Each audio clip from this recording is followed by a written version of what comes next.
Fala pessoal, estou aqui na casa do Sérgio Ribeiro, ex-prefeito de Carapicuíba e a liderança maior que nós temos aqui do PT na nossa cidade. Como no nosso canal a gente só fala da cidade, mas nós tivemos aí as eleições muito importantes, né, nacionais, né? Então nós tivemos aí um presidente eleito do PT e nada melhor que o Sérgio para falar do Lula. Tudo bem, Sérgio? Tudo bom. Falando de Carapicuíba da Vila Gustavo Correia, viu? Estamos aqui na minha casa. Não é isso aí? É isso aí. E o que você achou da pré-campanha, da campanha, até o dia da eleição? Olha, foi uma eleição no começo atípica, né? Bastante diferente, porque existia muito receio, né? De violência. Eu mesmo falava bem a verdade mesmo, eu achava que ia ser uma campanha bem violenta. Graças ao bom Deus, o brasileiro é um povo pacífico. Teve um caso aqui, um caso lá, mas tudo sempre teve, né? Eu participo das eleições desde 89, quando foi a primeira, depois da redemocratização, e porque o Brasil ficou sem eleição, né? Para quem é mais jovem pode não saber, mas o Brasil ficou sem eleição de 1964 até 89, não tinha eleição para presidente da República, nem para presidente, nem para capitais e nem para cidades consideradas de segurança nacional. Então, qual era a cidade de segurança nacional? Qualquer um que os militares achavam que era. Tipo, o Santos era segurança nacional por causa do Porto, então não tinha eleição. Então, de 1964 até 89 não tinha eleição, nem para prefeito de capital, nem para as cidades consideradas de segurança nacional e nem para presidente da República. Então, em 89 teve eleição. Então, de 89 para cá, eu acompanhei todas, ativamente. E sempre teve algum grau de violência. Então, esta eleição especificamente tinha uma grande expectativa que fosse muito violenta. Teve aquela ocorrência lá de Foz do Iguaçu logo no começo, aí causou uma grande apreensão. Mas, graças a Deus, o povo brasileiro, né, soube responder com tranquilidade e serenidade. Então, nós tivemos uma campanha dentro daquilo que era esperado, bastante tranquila. Né? Agora, como que fica esse cenário aí? Agora, todo mundo achou que o Bolsonaro ia atrapalhar bem o governo aí do Lula, né? E teve bastante eleitos bolsonaristas, digamos assim, no Senado e como deputados também. Você acha que isso daí vai atrapalhar o governo Lula? Olha, eu faço uma brincadeira quanto a isso. Ó. Por exemplo, vamos pegar por São Paulo, que nós conhecemos mais, né? O astronauta não ganhou para o Senado? Ganhou, ganhou. Sim. Ele não era candidato a Bolsonaro, não é? Mas quem é que mandou ele para o espaço? O PT. Quem mandou para o espaço foi o governo Lula. Então, eu não, eu posso ser que eu estou muito errado. Eu não vejo dificuldade nenhuma do Lula sentar com o astronauta, conversar e tentar buscar apoio dele. Um exemplo, entendeu? Só para ficar nenhum. O Valdemar Costa Neto, que é o presidente do partido do Bolsonaro, já falou que antes da eleição, metade dos deputados que ganharam já estavam com o Lula. Então, ele já falou com metade. E ele falou que o partido dele quer o Ministério da Infraestrutura. Então, sabe, ele já, antes do Lula falar com ele, já se ofereceu para participar do governo. Porque o Brasil, lamentavelmente, tem essa questão, mas não é só o Brasil, não. É Brasil, é Carapicuíba, é Osasco, é Barueri. É difícil. Eu fui oposição durante 20 anos, e sou oposição hoje. É difícil quem tem coragem de ser oposição, é difícil quem tem disposição de ficar fora da máquina. As pessoas, sabe, na política, lamentavelmente, a maioria dos políticos eles vivem como barata tonta, catando migalha que cai da mesa do poder. Então o cara ele fica ali com as baratas catando a migalha, sabe? Eu vejo boa parte dos políticos brasileiros assim, um bando de barata catando as migalhinhas que cai, o farelinho que cai. Assim, às vezes eu fecho o olho e imagino muitos políticos brasileiros igual o pombo, quando você vai na praça, pega assim, um monte de farelo e joga para os pombos, assim, vem aquele monte de pombo, sabe? Então, às vezes, eu vejo a política brasileira um pouco assim. Eu não sei se o Lula vai ter essa dificuldade. O bicho é jeitoso, né? Ele já mostrou ao longo da vida que ele é habilidoso. Lógico, não estou dizendo que vai ser fácil. Minha maior preocupação não é o cara ser oposição ou ser oposição. É que esse orçamento secreto que o Bolsonaro criou, que foi uma lei que quem assinou foi Luiz Ramos, que é general, que mandou para a Câmara Federal, criando o tal do orçamento secreto, é isso que me preocupa. Porque você, para desmamar um bezerro, é difícil, cara. O bicho está acostumado a mamar ali, ó. Essa turma que acostumou agora a mamar em baleia, em teta gorda, eu tô, sabe, para desmamar os bezerrão vai ser duro. Os bichos estão acostumados ali a mamar no governo Bolsonaro. Eu digo, ó, mamadeira onda mesmo. O problema do Brasil não era uma mamadeira de piroca que nunca existiu. O problema é uma madeirona dos caras lá. O Brasil é mamando, mamando, mamando. Para desmamar esses caras vai ser, ó. O que vai ter deputado chorando vai ser brincadeira. Para desmamar é o que me preocupa. Mas... Agora, por muitos, o PT está sendo visto aí como uma fênix, né? É. O Lula foi, jogaram o Lula na cadeia, depois o Lula ressurgiu, o PT, assim, surgiu muito antipetista, digamos assim, e depois que o Lula ressurgiu aí, o PT explodiu de novo na sociedade. E aí, você vê dessa forma também, Sérgio? Mas é normal, porque assim, ó, o que acontece? Ó, isso vale para o jovem, principalmente que está me assistindo, mas para todos, é lógico, mas para o jovem especialmente. Eu aprendi na vida que o mundo, hoje até eu publiquei, mandei para minhas linhas de transmissão uma mensagem bíblica falando sobre isso. Mas o que eu aprendi na vida é que o mundo ele não gira, ele capota. Capota para um lado, capota para o outro lado. Você tem que ter resiliência, fazer o que você acredita. De 68 prefeitos que nós éramos quando o Lula estava no auge, sabe quantos ficaram no PT? 12. 12. Dessa região só ficaram 2, eu e Emílio. O resto foi tudo embora do partido. Todo foi embora. Agora, sobre o orçamento secreto, você acha que o Lula vai saber lidar com essa galera aí? Ele sabe, é que é pauleira, não vai ser fácil. Saber ele sabe, mas que é pauleira é. O Lula vai ter que ter um grande aliado que é a sociedade brasileira. Ele vai ter que abrir essa caixa aí e pegar e demonstrar para a sociedade, explicar para os camaradas, falar, filho, não é assim não. Porque, em média, um deputado tem 16 milhões de reais para destinar para os seus municípios, o estado, né, que ele quiser. Qualquer lugar do Brasil ele pode destinar. Agora, tem deputado aí que estava liberando 300, 250. Tem cidade no Maranhão que vocês viram as denúncias. Tinha 5 mil habitantes, fizeram tratamento lá de 10, 15, 20 mil dentes lá para as pessoas. Quer dizer, é um fim da picada, né? Então começou uma roubalheira. Esse orçamento secreto, como diz, todo mundo diz que é o maior escândalo da história brasileira. Não tem uma coisa assim, nada que se aproxima disso. Eu sei que assim, a gente ouve falar de algumas coisas em diversos municípios, viu? É só pegar cidade por cidade da nossa região, Carapicuíba, Itapevi, pegar a destinação de emenda parlamentar. Porque o que é emenda parlamentar, para quem não sabe? Uma emenda é assim, ó, tem um orçamento. Por que chama emenda? Porque o orçamento, vamos supor, está lá, 1 bilhão. Aí eu sou deputado, vou lá, eu quero pegar 10 milhões daquele 1 bilhão e colocar para a cidade tal. Então é uma emenda, que eu pego e emendo o orçamento. Então eu pego de um lugar e coloco no outro. Por isso chama emenda. Como se você estivesse colando, emendando um pedaço. Você pega uma coisa que está montadinha lá, tira um pedaço e coloca em outro lugar. Então, eu vou lá e digo, olha, esse dinheiro tem que ir para o lugar tal. Então é emenda parlamentar. Então tem deputado mesmo, que aqui mesmo, que o deputado destinou 10, 15, 20 milhões de reais. Se o deputado tem 16, como que é isso aí? Então dá uma boa matéria isso. Buscar saber no CIAF, no Sistema Integrado de Administração Federal, quais foram os recursos destinados para a cidade de Carapicuíba, por exemplo, para poder entender o que é um pouco desse orçamento secreto, né? Agora, outra coisa que está intrigando a população é esse silêncio do Bolsonaro. Você acha que ele vai entregar numa boa? Acho que corre algum risco dele criar alguma represária aí? Eu acho o seguinte, a minha opinião, isso aí não é, né, não é o partido, isso daí é uma opinião pessoal. A minha opinião pessoal, ele vai tentar criar as condições para fazer algum grau de acordo, de articulações, de bastidores para impedir a possível prisão dele quando ele deixar o mandato. Porque quando ele deixar o mandato, ele vai perder o foro de presidente. Então, todos os inquéritos, todos os procedimentos, todas as averiguações, porque, assim, para quem não sabe, um presidente da República, mesmo que ele tenha processos anteriores, pela lei, assim, quando ele se elege, para tudo, do jeito que tiver. Pode ter 100 processos. Se elege o presidente não pode mais ser processado. Acabou. Então fica lá tudo paradinho.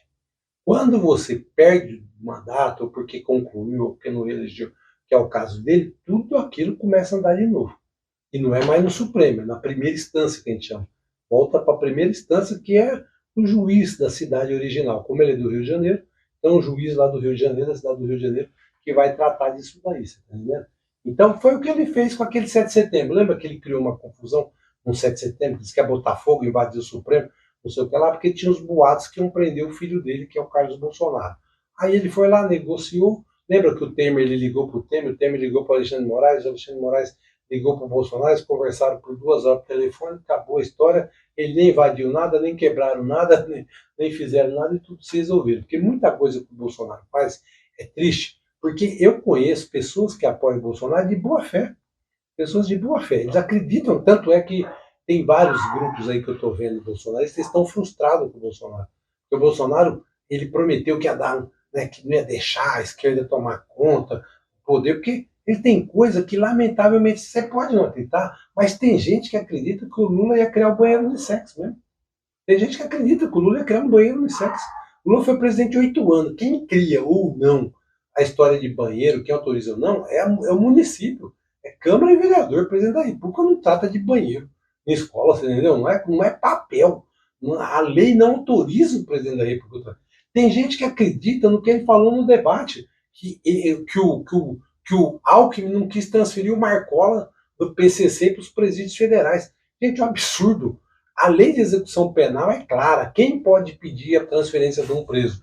O Ministério Público, o juiz de ofício, ou seja, o juiz por conta própria, e o próprio preso que pode requisitar ao juiz a transferência dele, alegando que a vida dele está em risco. Não existe previsão legal para o presidente da República, um governador. Não é assim, um governador pega uma lista, pega o Diego lá, leva ele lá para outro presídio, pega ele lá, leva para o outro. Não existe isso daí. Só tinha gente que acreditava. Tinha gente que acreditava na eleição passada na mamadeira de piroca, entendeu? Que o Brasil vai virar Venezuela, que o Brasil vai virar Cuba é Cuba, Venezuela é Venezuela, não tem nada a ver. Cuba e Venezuela juntos, a população é menor do que a cidade de São Paulo. Porque lá na verdade que ele está perseguindo padre, não pode perseguir padre. Mas se for por aí, Bolsonaro é amigão do sheik da Arábia Saudita, que mulher não pode andar no meio da rua e mostrar a cara. Você tá entendendo? E não significa que se o Bolsonaro ganhasse, é proibir as mulheres de mostrar o rosto no meio da rua, assim, tem coisa sem pé nem cabeça. E aí o tanto de coisa que o Lula ia fechar a igreja. Não, porque o Lula vai fechar, mas o Lula já foi presidente. 8 anos nunca fechou a igreja. Não é tanta coisa que a gente ouvia, ficava falando, porque vai fazer isso, porque vai fazer aquilo. Mas como que vai fazer? Porque não sei o quê. No fim, quem estava invadindo a igreja era bolsonarista para bater em padre, no final das contas. Então eu vejo dessa forma. E com essa ascensão agora, então, vamos falar da nossa cidade, né? Com essa ascensão aí, o Sérgio vem para prefeito ou não vem? Olha, eu não, você pode até pensar que sem suar. Não sou não, isso é bem tranquilo. É isso, eu vou aproveitar essa pergunta sua que é muito boa, que é o seguinte, isso aqui é principalmente um recado para quem está começando na política. O Tancredo Neves, ele falava uma coisa que é a mais pura expressão da sabedoria popular. O Tancredo Neves, ele falava assim, que disputar uma campanha, uma eleição, é destino, não é vontade. Tem gente que acha, lamentavelmente assim, tem gente que acha que você acorda cedo e fala, vou ser prefeito. Acorda cedo, sabe o que é? Eu vou ser governador. Sabe o que é? Eu vou ser vereador. Eu vou ser deputado. Não funciona assim. E não deve funcionar assim. E quem pensa assim, perde a eleição. Aí eu vou usar o poeta Raul Seixas quando ele dizia. O que ele dizia? Uma música bastante conhecida que ele falava assim, sonho que se sonha só é só apenas mais um sonho. E sonho que se sonha junto é realidade. Então, você decide ou não ser candidato, as pessoas querem que você seja candidato. Quem está dizendo que você quer ser candidato? A cidade tem essa necessidade que eu seja candidato? Agora não, o que eu estou empenhado? Empenhado em ajudar o presidente Lula, como eu estive empenhado na eleição dele, empenhado que ele faça um bom governo, participando da vida política da cidade, como eu sempre participei, e no momento adequado as forças sociais e políticas da cidade. Em 2008, eu participava de uma reunião com 14 candidatos a prefeito de Carapicuíba. 14. 13 eram candidatos a prefeito, falavam que não abriam mão. O Valtinho Ferreira, o Borba, o Diógenes Brandão, o Natanael, que era secretário de esporte do FUAD, o Salim Reis, o Tadeu Moraes, o Dr. Bento, todo mundo. Nós fazíamos uma reunião semanal lá na Granja Viana. Uma padaria que até fechou, lá no Zé Félix. Os 3 eram candidatos a prefeito. E eu falava assim, eu não sou. Aí eles falavam assim, mas você não é? Aí eu falei, não. Mas e qual é a condição para você ser? Se vocês todos me apoiarem, aí eu posso ser. Aí um monte foi desistindo para lá para cá, Eu era o único que não queria, virei prefeito. Quem queria nem candidato foi. Porque a vida não é assim. Entendeu? Então, aí eu vou abusar aqui, não é querendo esbanjar, mas tem um pensador alemão que era muito amigo daquele filósofo Karl Marx, o Engels. Ele dizia o seguinte, o Engels, Friedrich Engels, ele dizia assim, a vida seria extremamente cômoda, mas tediosa, se todas as nossas ações fossem empreendidas com infalíveis possibilidades de êxito. Ele está dizendo é simples. Você, muitas vezes, faz uma baita de uma burrada na vida e dá tudo certo. E você planeja tudo na tua vida e dá tudo errado. A vida humana é assim. Então é uma coisa que não entra na minha cabeça, eu não fico me movendo, eu tenho que trabalhar, eu tenho minha pesquisa, eu sou pesquisador do CNPq, eu vivo disso, eu ganho dinheiro do governo federal para fazer minha pesquisa, trabalho com isso, toco a minha vida. Então a eleição, geralmente quem fala muito dessas coisas é os desocupados da política, já reparou? Tem uma turma que eles vivem de ficar prevendo quem vai fazer isso, o presidente Lula, ministro do presidente Lula, e quem vai ser, só quem sabe é o Lula. Ninguém sabe. E ele pode mudar amanhã. Porque quando era prefeito acontecia isso. Eu mudava, eu estava pensando num negócio, aí você começa a chegar informações para você, você muda uma opinião, uma decisão. Um técnico de futebol faz isso. E um político faz a mesma coisa, você está entendendo? Então, assim, não é que eu estou sabonetando, escorregando, nada. Não. O sonho de ser prefeito de Carapicuíba, eu já realizei, eu falo isso para todo mundo 2 vezes. Desde criança eu queria ser prefeito de Carapicuíba. Eu fui por 2 vezes. Né? Agora, se for de entendimento do povo de Carapicuíba, se for de entendimento dos políticos, das pessoas, que eu devo ser candidato, aí eu vou averiguar se eu devo ou não ser. Os projetos que eu estiver, né, realizando daqui a 2 anos, eu não sei quais são as tarefas que são colocadas para mim, terminando esse raciocínio assim. Ó. Qual é a diferença de um político de esquerda ou um político verdadeiro, mesmo de direita, daqueles que se dizem político? É que nós não temos carreira. A gente tem trajetória política. Eu não tenho carreira, eu não sou artista. Quem cuida da carreira é artista. Artista cuida da carreira. Ele tem que estar sempre na fama, aquela coisa e tal. Quem tem trajetória política, não, nós somos soldados. Às vezes eu tenho uma tarefa, às vezes eu tenho outra tarefa. Às vezes eu tenho uma missão, eu tenho outra missão. Então, eu vou fazer cada missão que for passar na minha vida com o mesmo zelo, com a mesma determinação, com a mesma dedicação que eu sempre faço tudo na minha vida. Sérgio, obrigado pela entrevista, por receber a gente aqui na sua casa. Deixa uma palavra aí, então, para quem é petista da cidade, ou para quem também não é petista, e agora o que se espera aí dessa trajetória do PT? Olha, eu falei várias vezes com o presidente Lula durante as eleições e falava assim, presidente Lula, você tem que falar uma coisa para o povo, principalmente para o povo cristão, porque eu sou evangélico, de uma família evangélica. Presidente Lula, você tem que olhar no rosto do povo brasileiro e dizer isso aqui, que é o que eu vou falar agora. Falar assim, olha, o presidente Lula estava num buraco, preso. Ele perdeu a esposa naquele período, morreu.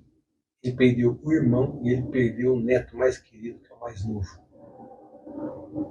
Ele tinha tudo para ter desanimado. E nós cristãos acreditamos que nada acontece sem a permissão de Deus. Não cai o fio de cabelo da cabeça de uma pessoa, não cai uma folha de uma árvore, não cai um papel. Então, se Deus permitiu que ele pudesse sair daquela situação, todo mundo acreditava que não tinha solução, e eu tenho certeza que o presidente Lula muitas vezes deve ter chorado e pensado, não tenho mais de 70 anos de idade, 74 anos de idade, não tinha mais perspectiva nenhuma. Apareceu aquele Deus que, quando fecha, o vento que fecha uma janela, abre uma porta. E se abriu uma porta. Então, se Deus permitiu que ele pudesse se livrar daqueles processos, se Deus permitiu que ele fosse candidato e permitiu que ele vencesse, eu tenho convicção que Deus tem um propósito na vida. Então, quem for cristão verdadeiro, está na hora, como ele disse no discurso agora dele da Paulista, está na hora de baixar as armas que nunca deveriam ter sido erguidas e cumprir aquilo que a própria Bíblia diz, que nós temos o dever, como cristãos, de orar pelas autoridades constituídas.